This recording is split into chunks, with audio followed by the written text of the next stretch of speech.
기도하겠습니다.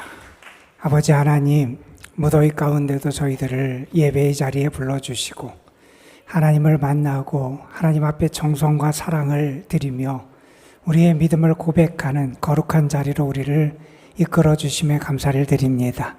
예배하는 모든 심령들 하나님 사랑해 주시고 저들을 가까이 만나 주시고 저들의 손을 붙잡아 주시고 저들의 부르짖음에 귀를 기울여 주시고 저들의 기도에 응답해 주시는 은혜를 허락하여 주옵소서.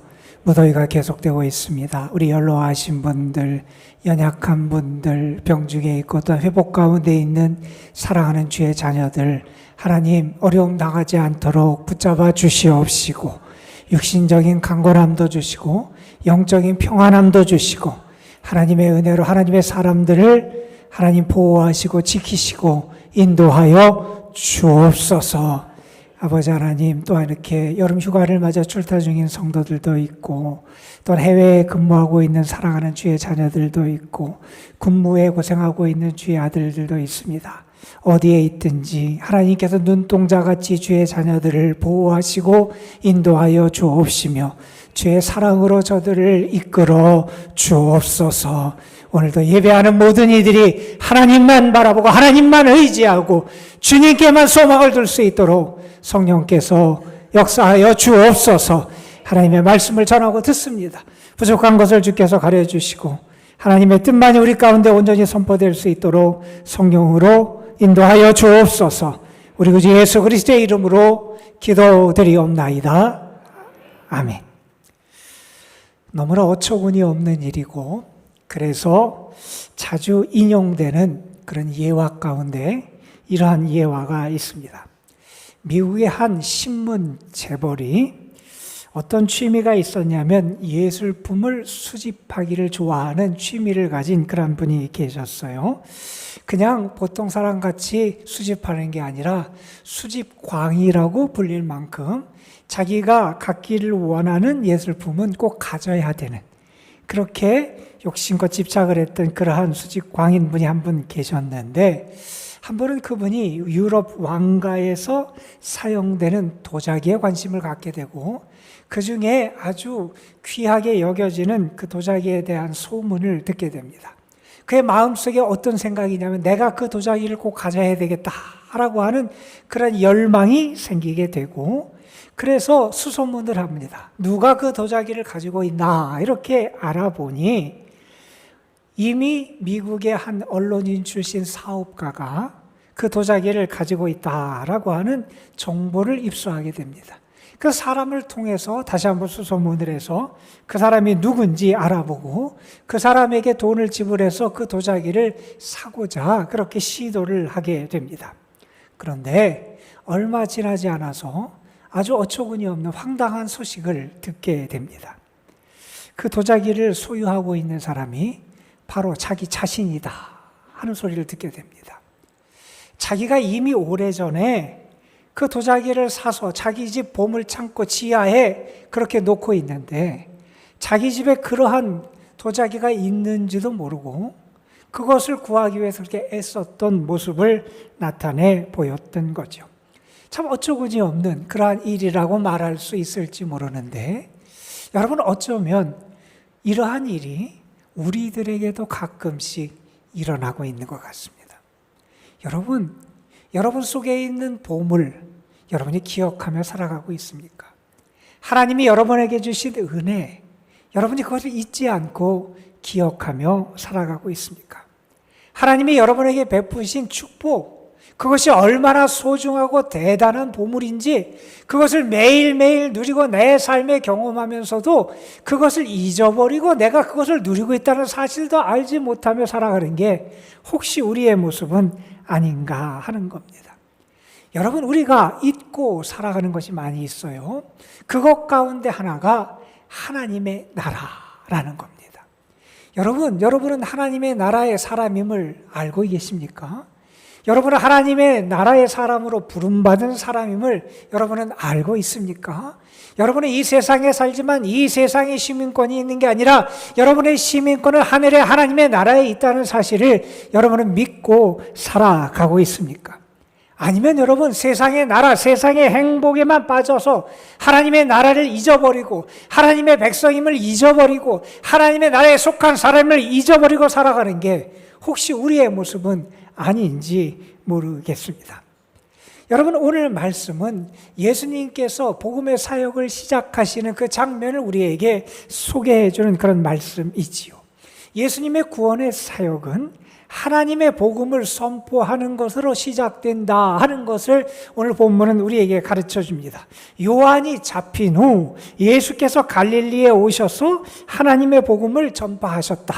예수님께서 하나님의 복음을 전파하셨는데 예수님이 전파하셨던 하나님의 복음은 어떤 내용이냐? 그 다음에 보면 하나님의 나라와 관련된 것이 하나님의 복음임을 우리에게 가르쳐 주고 있습니다. 여러분, 이것은 당시 2000년 전에만 예수님이 갈릴리에서 그냥 선포하신 그 말씀으로 그치는 것이 아니라 오늘 우리의 삶 속에 우리도 하나님의 복음을 들어야 되고 우리도 하나님의 나라의 메시지를 들어야 되고 우리도 하나님의 나라의 사람으로 부름받고 이 하나님의 나라가 우리와 관련된 하나님의 말씀이고 주님의 말씀이고 하늘의 말씀인 것을 우리가 믿으면서 이 말씀을 좀 함께 나눠봤으면 좋겠습니다. 여러분, 예수님은 하나님의 나라를 선포하셨어요. 그러면 예수님이 선포하신 하나님의 나라가 우리에게 어떤 관계가 있는지를 우리는 좀 고민해 볼 필요가 있습니다. 예수님께서 광야에서 40일을 금식하신 다음에 세례 요한이 감옥에 갇힌 다음 예수님은 드디어 갈릴리에 등장하셔서 공식 활동을 시작하시게 됩니다. 여러분, 예수님께서 14절에 보면 하나님의 나라, 하나님의 복음을 선포하셨다 그러면서 예수님께서 등장하시면서 선포하신 그 첫 메시지를 오늘 보면 15절은 우리에게 이렇게 전합니다. 때가 찼고 하나님의 나라가 가까이 왔으니 회개하고 복음을 믿어라, 이렇게 말씀하십니다. 여러분, 우리는 이 말씀을 보면서 우리는 단지 이렇게 생각할 때가 많습니다. 우리가 자기의 죄를 회개하고 하나님을 믿고 하나님의 복음을 믿으면 구원을 받는다, 예수님이 이 말씀을 선포하신 것으로 이해하곤 합니다. 물론 이것도 틀린 이해는 아닙니다. 그런데 여러분, 예수님께서 이 말씀을 선포하셨던 2000년 전 특별히 팔레스틴 땅 그리고 무엇보다도 갈릴리 지역에 살던 사람들에게 이 말씀이 어떻게 들렸을지를 우리는 좀 고민해 볼 필요가 있습니다. 여러분, 그 당시는 어떠한 상황이었습니까? 여러분, 이스라엘 나라, 그 이스라엘이 정치적인 혼란을 겪고 혼돈 가운데 있다가 한 제국의 속국으로 된 게 예수님이 오시기 직전에 있었던 일입니다. 예수님이 오시기 전에 그 이스라엘 땅은 어디에 속국이 됐냐? 로마 제국에 속국이 됩니다. 여러분, 이스라엘뿐만 아니라 그 유럽의 모든 나라들 그리고 특별히 지중해 연안에 있는 나라들도 다 그때는 로마 제국의 속국으로 로마의 지배와 통치를 받고 있었을 때입니다. 황제가 왕이고요, 황제의 통치를 따라야 되고요, 그러다 보니까 유대인들에게는 과중한 세금이 부여되게 되고요, 그리고 그들이 감당해야 될 부역도 그들의 허리가 휠 만큼 감당하기 어려운 그런 고통 속에 그들을 몰아가곤 했습니다. 여러분, 뿐만 아니라 유대인들이 얼마나 종교적인 자존심이 강한 민족인지 우리는 알아요. 우리는 하나님의 선택받은 백성이다, 하나님이 택하신 백성이다 라고 하는 자부심 긍지가 대단하던 사람들인데 그 사람들이 나라가 망합니다. 강대국의 통치를 받습니다. 강대국의 황제가 그들의 왕이 되고 그 지시를 따라야 되는 그 상황 속에서 그들의 자존심도, 그러한 어떤 민족적인 종교적인 자존심도 다 뿌리째 뽑히는 것 같은 그러한 상황에 처하게 된 것이 그들의 삶의 자리였습니다. 여러분, 그때 예수님이 하나님의 나라를 선포하십니다. 때가 찼다, 때가 다 됐다는 것, 때가 이르렀다는 겁니다. 하나님의 나라가 가까이 왔다고 선포합니다. 여러분, 이 말씀은 어떤 말씀이냐면 이제 하나님, 그분의 나라, 다시 말해서 하나님이 다스리시는 나라가 우리 가운데 온다는 메시지를 선포하고 계신 겁니다. 새로운 나라가 그들 가운데 임한다는 겁니다. 세상의 왕, 세상에 어떤 황제가 통치하는 그러한 나라가 아니라 하나님이 왕이 되시고 하나님이 다스리시는 그러한 나라, 그 세상이 우리에게 다가오고 있음을 예수님이 선포하신 겁니다. 여러분, 이 말씀이 아마도 로마에 반대하고 로마 제국을 싫어하는 사람들에게는 기쁨의 소식처럼 들렸을 겁니다. 반면에 로마 제국에 빌붙어서 이득을 얻는 사람들에게는 이 말씀이 아마 청천벽력 같은 그런 소식으로 들렸을 겁니다. 더 이상 로마의 황제가 왕이 되는 나라가 아니라 이제는 하나님이 친히 왕이 되시고 하나님이 다스리시는 나라가 우리 가운데 임한다. 이 말씀을 예수님이 선포하신 겁니다. 여러분, 그러면서 예수님의 다음 메시지에 우리가 좀 주목해 보겠습니다. 그러니 너희는 회개하라. 이렇게 말씀합니다. 여러분, 하나님의 나라가 가까이 왔으니 그러니 회개하라. 이 말씀을 우리는 잘 이해할 필요가 있습니다. 물론 회개하는 것은 자기의 잘못을 뉘우치는 겁니다. 자기의 죄를 인정하고 고백하고 이제 새로운 삶으로 출발하는 거죠. 그런데 여러분, 여기서 하나님의 나라와 회개가 관련됐다고 하는 것은 이 회개라고 하는 것이 단지 내가 잘못했습니다, 내 죄를 뉘우칩니다, 죄송합니다, 잘못했습니다 라고 하는 유감 표명 정도가 회개라, 그것을 나타내는 것이 아님을 우리가 알게 됩니다. 여기서 하나님의 나라가 가까이 왔으니 회개하라 라고 하는 것은, 이제 회개라고 하는 것은 내 마음과 내 삶을 바꿔야 된다. 어떻게 바꾸느냐? 하나님의 나라, 하나님이 다스리시는 나라가 가까이 오고 있으니 내 삶, 내 마음 속에 하나님이 왕이 되시고 하나님이 내 삶의 주인이 되시는 역사가 내 삶에 나타날 수 있어야 된다는 겁니다. 여러분, 그런 의미에서 여러분에게 한번 묻습니다. 여러분은 정말 회개한 사람입니까? 여러분에게 하나님이 정말 여러분의 왕이십니까? 하나님이 정말 여러분의 주인이 되셨습니까? 여러분, 회개하지 않은 사람에게는 여전히 하나님이 아니라 자신의 나라, 내가 주인이 됩니다. 내가 다스립니다. 내가 주인 된 것이 회개하지 않은 사람의 세상이고 삶이라고 말할 수 있을 겁니다. 그런데 여러분, 회개한 사람은 달라집니다. 내가 내 인생의 주인이 아니라 하나님이 내 인생의 주인이 되십니다. 하나님이 내 인생의 왕이 되십니다. 내 인생은 누구 것이 아니라 내 것이 아니라 내 인생은 하나님의 것이라고 고백할 수 있는 게 회개한 사람의 모습이라는 겁니다. 여러분, 회개한 사람의 인생의 목표도 달라집니다. 여러분, 회개하지 않은 사람은 어떤 삶을 살아갑니까? 내가 계획을 세웁니다. 내가 기뻐하는 것을, 내가 원하는 것을 붙잡고 그것을 위해서, 그것을 이루기 위해 살아가는 게 회개하지 않은 사람의 삶의 목표입니다. 그러나 회개한 사람은 어떻게 살아갑니까? 인생의 목표가 하나님이 기뻐하시는 것을 추구합니다. 하나님이 원하신 것을 추구합니다. 하나님의 영광 무엇인지 그것을 돌리기 위해 살아가는 게 회개한 사람의 삶의 목표입니다. 여러분, 회개한 사람의 삶의 방식도 달라집니다. 회개하지 않은 사람은 내가 내 인생을 계획하고 내가 앞서가고 내가 내 인생을 이끌어 갑니다. 그런데 여러분, 회개한 사람은 어떻게 살아갑니까? 하나님이 이끄시는 대로 살아가는 게 회개한 사람의 삶의 방식임을 알게 됩니다. 여러분은 어떻습니까? 여러분은 정말 회개한 사람입니까? 여러분은 정말 회개한 사람입니까? 하나님의 나라, 하나님, 그분의 나라, 그분의 다스림이 지금 임하고 있으니 내 마음, 내 삶을 돌이켜서 하나님이 나의 삶의 왕이시고 하나님이 내 마음의 주인이시고 하나님이 나를 다스리심을 인정하고 고백하는 것, 그것이 진정한 회개다 하는 겁니다. 여러분, 한번 이런 생각, 이런 상상을 해보십시오. 여러분이 지금 운전대를 잡고 운전을 하고 있습니다. 지금 폭설이 내렸습니다. 길이 빙판길입니다. 도심의 길을 운행하는 게 아니라 내가 지금 아주 꼬불꼬불한 험한 산길을 지금 운전해 가고 있습니다. 여러분 자신이 경험이 많은 운전자가 아니라 아주 초보 운전 같은 경험이 적은 운전자입니다. 자, 그렇다면 여러분 어떨까 한번 생각해 보십시오. 아마 우리는 운전대를 잡고 몸이 굳을 겁니다. 경직될 겁니다. 등에서는 아마 식은땀이 흐를지도 모릅니다. 그리고 아마 두려워서 공포심과 불안 가운데 벌벌 떨고 있을 겁니다. 여러분, 그런데 내가 스스로 아무리 내가 잘할 수 있다 이렇게 마음속으로 달래보고 위안을 해봐도 사고의 위험도 사라지지 않고 불안도 사라지지 않을 겁니다. 그런데 이런 생각을 해보십시오. 그런데 내 옆자리에 눈길 운전의 경험이 많은 베테랑 운전자가 앉아 있습니다. 자, 그러면 여러분 그때 가장 지혜롭고 현명한 모습은 어떤 모습입니까? 내가 계속 운전대를 잡고 불안해하면서 덜덜 떨면서 내가 지금 운전하는 게 지혜로운 모습입니까?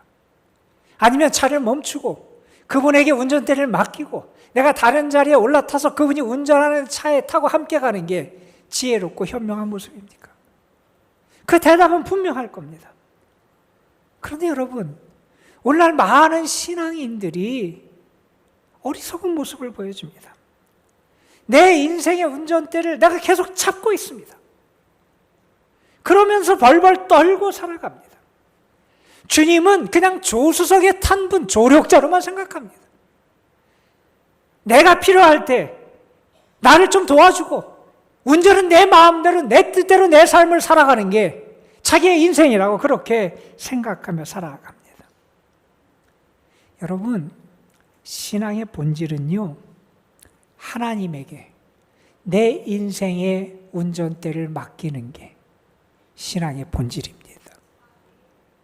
내가 내 인생의 운전자가 돼서 내 뜻과 내 마음대로 내 인생을 운전하고 살아가는 게 아니라 하나님에게 내 인생을 맡기고 그분을 나의 삶의 참 주인으로 인정하는 것이 지혜로운 신앙이고 아름다운 신앙의 모습이라고 말할 수 있을 겁니다.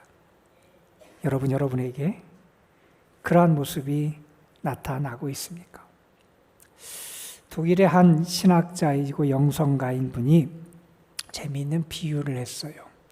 개하고 고양이를 이렇게 나눴어요. 개와 고양이가 어떻게 다르냐 정확하지는 않을지 모르지만 그분이 이렇게 우리에게 표현했어요. 개는 누군가가 자기에게 이제 먹이를 줍니다. 그리고 그 사람이 나에게 따뜻한 집을 제공해줘요. 보금자리를 마련해주고 나를 사랑해줘요. 그러면 개는 어떻게 생각하느냐? 이 사람이 나의 주인이다 이렇게 생각을 한다는 거예요. 그리고 그 사람을 따른다는 거예요. 그 사람에게 순종한다는 거예요. 이 개의 모습이라는 거예요. 그런데 그분이 분석하기를 고양이는 좀 다르다는 거예요. 사람이 나에게 매일 먹을 걸 줘요. 먹이를 줘요. 그리고 따뜻한 집도 제공해줘요. 그리고 나를 귀여워해주고 예뻐해줘요. 그러면 고양이는 어떻게 생각하느냐? 내가 주인이라고 생각한다는 거예요. 저 사람은 나를 섬기는 사람이라고 생각한다는 거예요. 자, 여러분. 근데 이분이 그렇게 얘기합니다. 오늘날 신앙인들은 그런데 개와 같은 게 아니라 고양이 같은 모습을 보이는 게 많다는 거예요.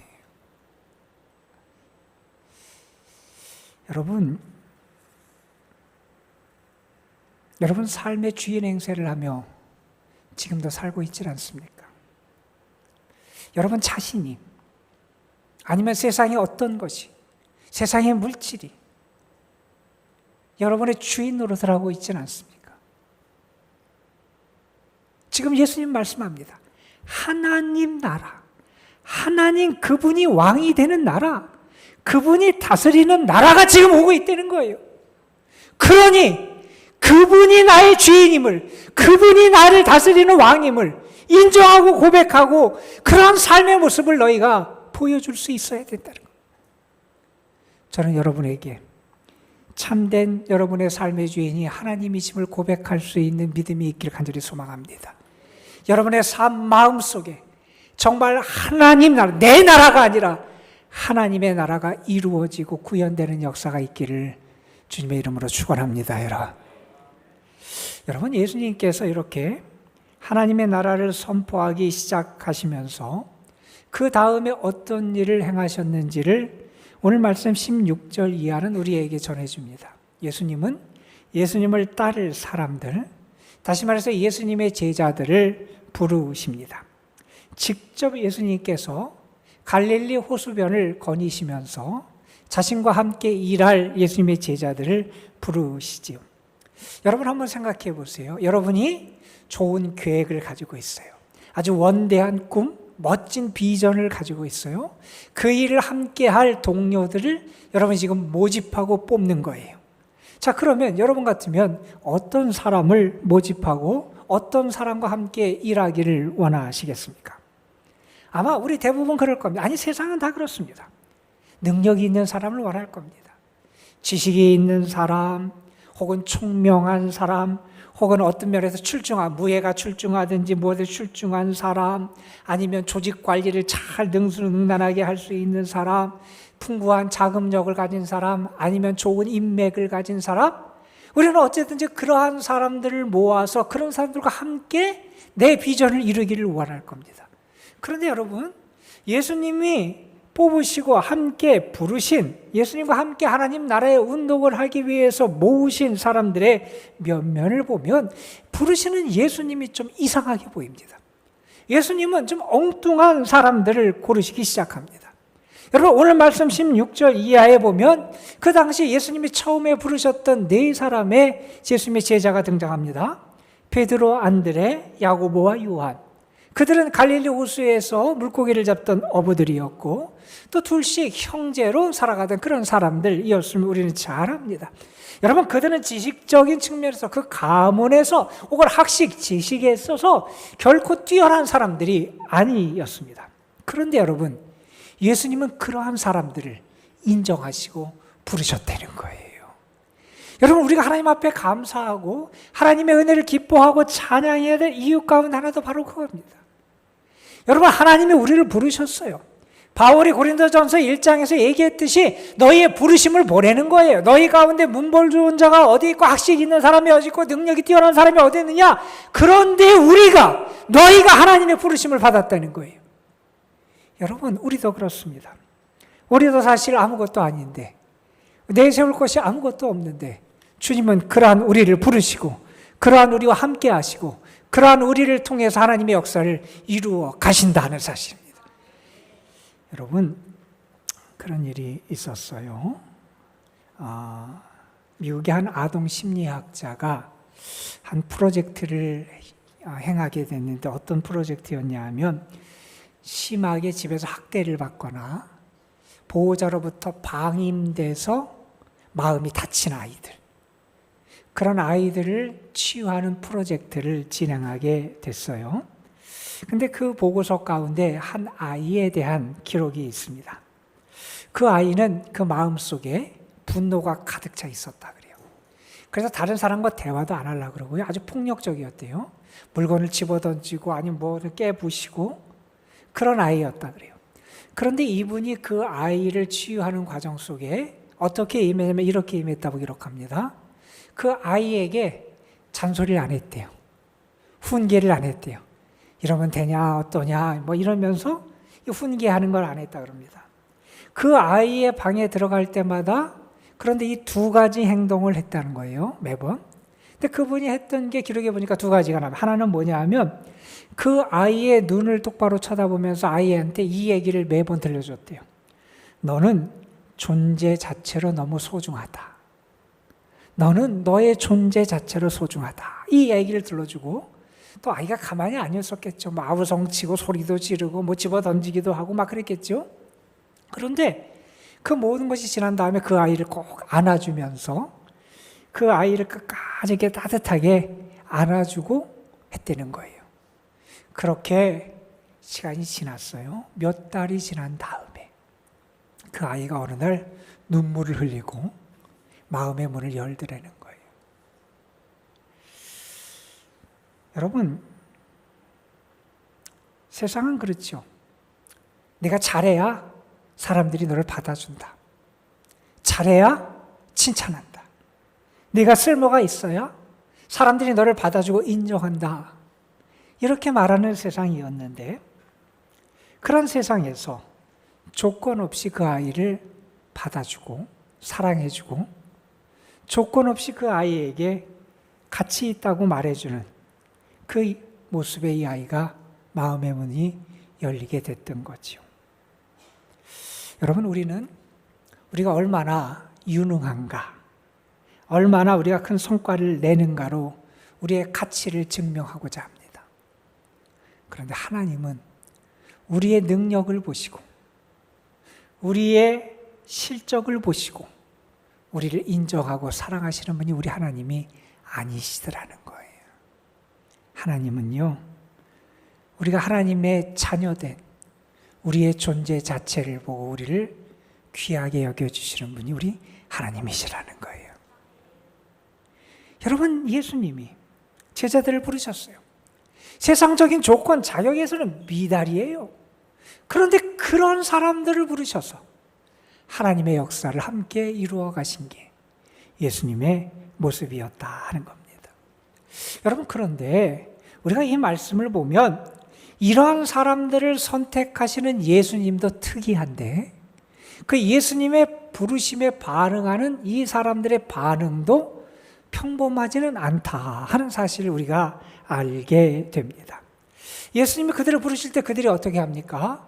그들은 그물과 배를 버려두고 야고보와 요한은 아버지까지 버려두고 예수님을 따라 나서요. 여러분, 그물과 배는 뭡니까? 지금까지 그들의 삶을 지탱해주는 그들의 삶의 기반, 생계의 수단이에요. 그것까지도 다 버리고 예수님을 따랐다 하는 거예요. 아니, 그러면 우리는 이런 생각을 할 수 있을 겁니다. 아니, 예수님께서 얼마나 좋은 조건을 제시하셨길래 지금까지 자기의 삶을 떠받쳐주던 생계 기반을 다 버리고 그러면서 예수님을 따랐을까? 여러분, 요즘에도 어느 회사에서 스카우트 하면 이전보다 좋은 조건을 제시해야 사람이 갈 거 아니에요. 이전보다 더 많이 보수를 준다든지 더 좋은 어떤 처우를 약속한다든지 그래야 사람들이 그 스카우트에 응할 텐데, 아니, 자기의 삶의 기반이 되는 것을 다 버리고 예수님을 쫓았다면 예수님이 약속하신 조건은 아마 상당히 좋았을 거다. 엄청난 금은보화나 엄청난 그런 대단한 권세나 아마 우리는 그런 것을 기대할지 모르겠습니다. 그런데 예수님이 내세우신 계약 조건은 아주 간단했습니다. 오늘 말씀 17절에 이렇게 말합니다. 나를 따라와라. 내가 너희를 사람을 낚는 어부가 되게 하리라. 이런 말씀을 하세요. 나를 따르라. 그러면 내가 너희를 사람을 낚는 어부가 되게 하리라. 여러분, 그동안 이 사람들은 물고기를 잡는 어부로 평생을 살았던 사람들. 이제 그들로 하여금 사람을 낚는 어부, 다시 말해서 사람을 모으는 그러한 일꾼으로 그들을 사용하시겠다는 거예요. 어떤 사람들을 모으느냐? 지금 하나님의 나라를 선포하고 하나님의 복음을 선포하시는 예수님이 그 하나님 나라의 백성 될 사람들, 하나님 나라를 위해 함께 일하고 살아갈 그 사람들을 모으는 일에 이 사람들, 제자들을 사용하시겠다는 겁니다. 여러분, 이것은 금은보화의 약속이 아닙니다. 높은 권세 있는 자리의 약속이 아닙니다. 그런데 이 예수님의 부르심의 이 약속을 듣고 제자들의 마음이 뜨겁게 타오릅니다. 사람을 낚는 어부가 되는 그 일, 그 일에 그들의 인생을 걸기로 결단합니다. 그리고 어떻게 하느냐? 그들을 지금까지 지탱해왔던 그들의 삶의 수단이었고 생계의 수단이었던 그물과 배를 버리고 예수님을 따라갑니다. 여러분, 사람을 낚는 어부가 된다는 것이 그들에게는 그들의 지금 삶을 지탱해주고 먹을 것을, 밥을 제공해주고 먹을 것을 마련해주는 그 어떤 것보다 존귀하고 가치 있음을 믿고 알았기 때문에 그 모든 것을 버려두고 예수님을 따를 수 있었다는 겁니다. 우리는 흔히 그런 얘기를 합니다. 사람은 밥만 먹고 사는 존재가 아니다 하는 얘기를 합니다. 사람은요, 의미와 가치를 추구하며 살아가는 존재라 그럽니다. 여러분, 그런 경험이 많아요. 우리가 어려운 나라를 원조하든 아니면 어려운 삶의 시기를 겪게 되면 처음에는 그 먹고 사는 문제가 중요하잖아요. 그런데 먹고 사는 것이 어느 정도 해결되게 되면 사람들은 다른 가치를 추구하더라는 거예요.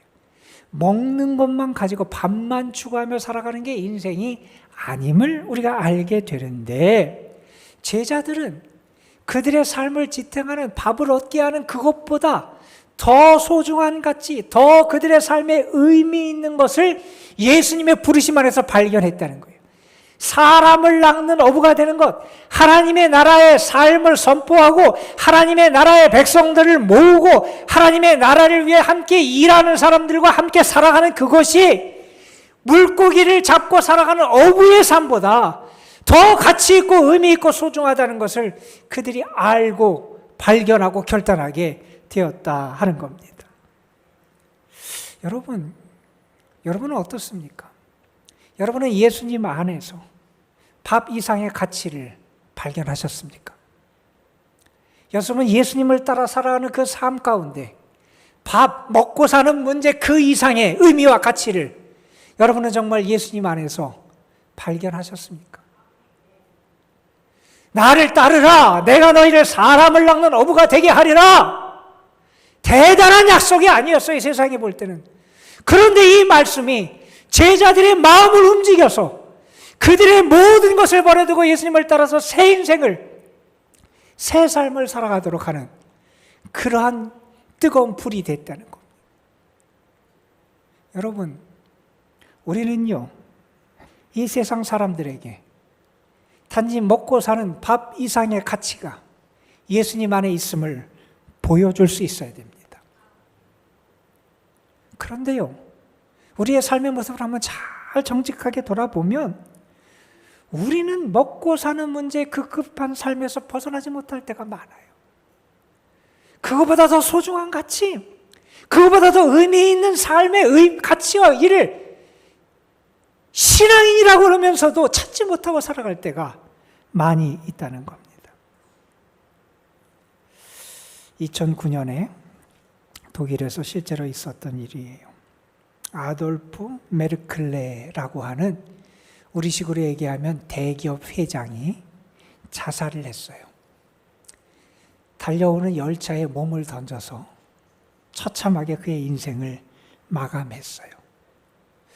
이 사람이 한때 돈이 제일 많을 때 그 당시로 계산해서 그의 재산이 어느 정도 됐냐면 90억 달러, 그러니까 우리나라 돈으로 그 당시에 계산하면 약 10조 원 정도의 돈을 가지고 있었던 사람이에요.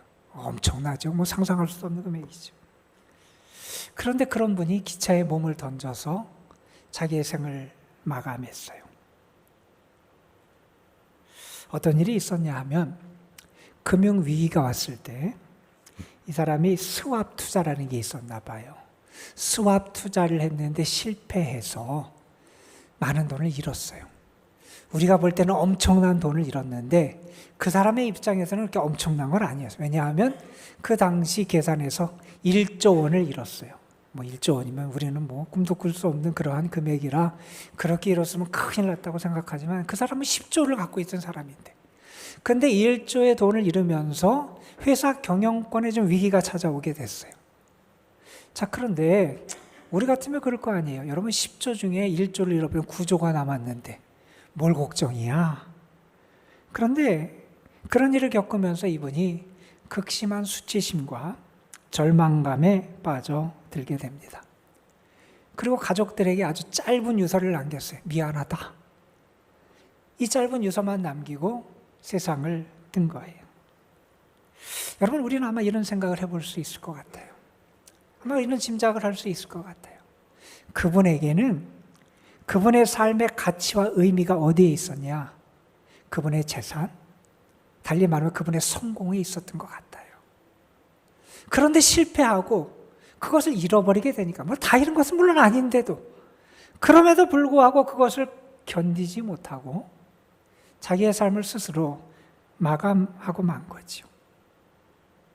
여러분, 세상은요, 돈에 혹은 명예나 지위에 내 인생이 달렸다고 말합니다.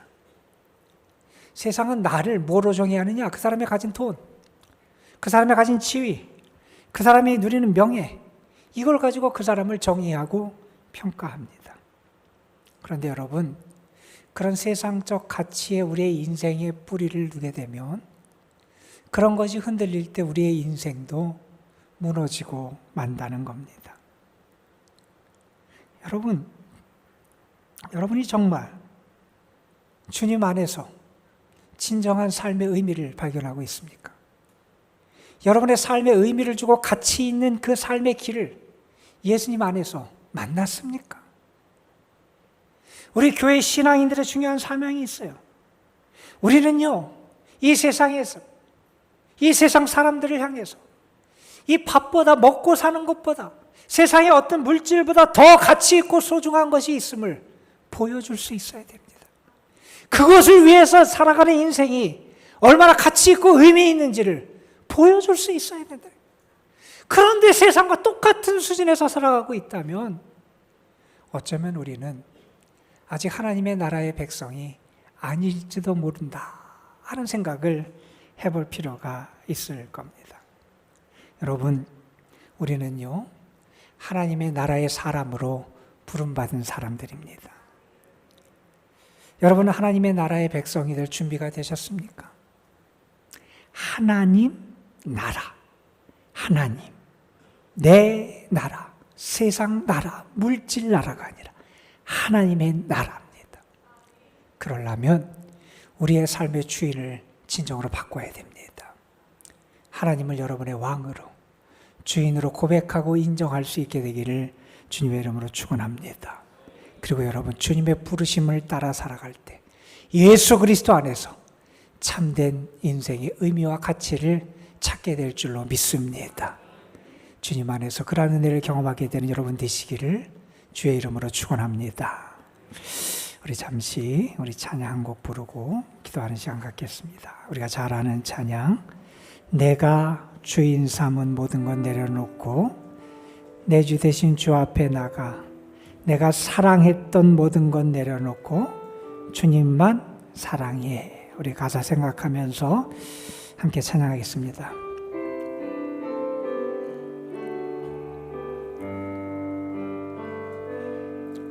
내가 주인 삼은 모든 것 내려놓고 내 주 대신 주 앞에 나가 내가 사랑했던 모든 것 내려놓고 주님만 사랑해. 내가 주인 삼은 모든 것 내려놓고 내 주 대신 주 앞에 나가 내가 사랑했던 모든 것 내려놓고 주님만 사랑해. 주 사랑 거친 풍랑에도 깊은 바다처럼 나를 잠잠게 해. 주 사랑 내 영혼의 반석 그 사랑 위에서 다시 한번 찬양. 내가 주인 삼은 모든 것 내려놓고 내 주 대신 주 앞에 나가 내가 사랑했던 모든 것 내려놓고 주님만 사랑해. 내가 주인 삼은 모든 것 내려놓고 내 주 대신 주 앞에 나가 내가 사랑했던 모든 것 내려놓고 주님만 사랑해. 주 사랑 거친 풍랑에도 깊은 바다처럼 나를 잠잠게 해. 주 사랑 내 영혼의 반석 그 사랑 위에서 오늘 우리에게 주신 말씀 기억하면서 잠시 기도하는 시간, 결단의 기도를 하는 시간 갖기를 원합니다. 예수님 하나님의 나라를 선포하셨습니다. 하나님의 나라가 가까이 왔으니 회개하라, 복음을 믿으라고 우리에게 말씀하십니다. 내가 정말 여전히 내 나라, 세상 나라에만 살고 있지는 않은지, 내가 정말 하나님의 나라에 살아가는 하나님의 나라의 사람, 하나님 나라의 백성인지, 하나님의 나라를 선포하시고 그 나라로 우리를 부르신 주의 부르심을 기억하면서, 하나님, 내가 정말 나의 삶의 주인을 하나님으로 바꾸고 주님 안에서, 하나님 안에서, 하나님의 나라 안에서 진정한 가치를 발견하고 하나님 나라의 사람으로 살아갈 수 있도록 인도하여 주옵소서. 내가 주인 삼았던 세상의 모든 것, 심지어 나까지도 내려놓고 이젠 주님만을 나의 주인으로 고백하며 살아갈 수 있도록 인도하여 주옵소서. 우리 잠시 우리의 믿음을 담아 기도하도록 하겠습니다. 다시 기도합니다. 아버지, 우리를 불러주시고 예배 자리로 우리를 인도해 주신 것 감사합니다. 하나님의 나라를 주님이 선포하시고 이제 새 나라가 이 땅에 오고 그 나라를 맞이하라고 우리에게 당부하셨는데, 하나님, 우리는 여전히 내 나라, 내가 주인 된 나라, 내가 다스리는 나라, 내 뜻을 이루는 나라, 내 욕심과 나의 뜻대로 행하는 그런 나라에만 살고 있었고 우리 자신을 돌아보게 됩니다. 하나님, 우리를 긍휼히 여겨주셔서 이제는 하나님의 나라의 백성, 하나님의 나라에 살아가는 자, 하나님의 나라의 영광에 동참하는 자, 하나님의 나라의 영생과 구원을 경험하며 살아가는 하나님의 나라에 하나님의 나라의 백성으로 살아가는 저희들 되도록 인도하여 주시옵소서. 우리가 버릴 것을 버리게 하시고 기꺼이 주를 따라가게 하옵소서. 주님 안에서, 주의 부르심 앞에서 우리가 진정한 행복을 발견하게 하시고 삶의 의미를 발견하게 하시고 살아갈 이유를 찾게 하여 주시고 주님의 품 안에서 우리가 참된 안식을 경험할 수 있도록 인도하여 주옵소서. 주님 믿습니다. 우리를 인도하여 주시옵소서. 우리를 인도하여 주시옵소서. 하나님의 나라의 사람으로 살아가는 기쁨과 은혜가 우리를 떠나지 않도록 우리를 인도하여 주옵소서.